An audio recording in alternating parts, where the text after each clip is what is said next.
In today's video, I'm going to teach you how to sign up for Bitbucket. Bitbucket is part of the Atlassian family, so your Bitbucket access is managed through an Atlassian account. That means we'll start on Atlassian's login page and create a new account from there.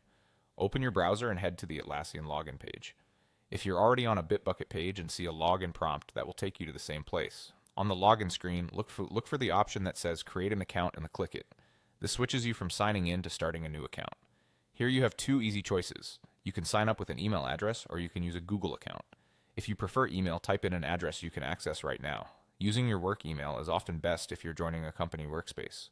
Follow the prompts to add your details and set up your credentials, and keep an eye out for any verification message Atlassian may send afterward.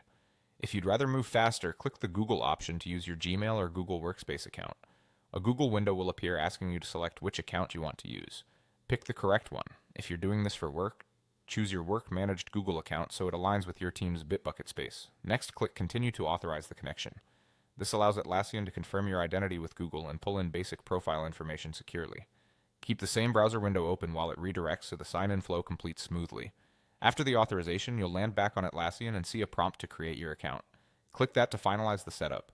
If you previously used this Google or email with Atlassian products like Jira or Confluence, you might skip the creation step and go straight to your Atlassian home. That's normal. It just means your Atlassian account already exists. Once your account is created, you're effectively done with signup. From the Atlassian home, you can open Bitbucket and start exploring repositories, invitations from teammates, or onboarding guides. A few quick tips before we wrap up. If you see an account already exists message, go back and choose login instead. If your organization manages sign-ins, you might be asked to use single sign-on or wait for admin approval. And if you signed up by email, check your inbox for any verification or welcome emails so everything works without interruptions. That's it. Your Bitbucket access is ready. Thanks for watching and happy building.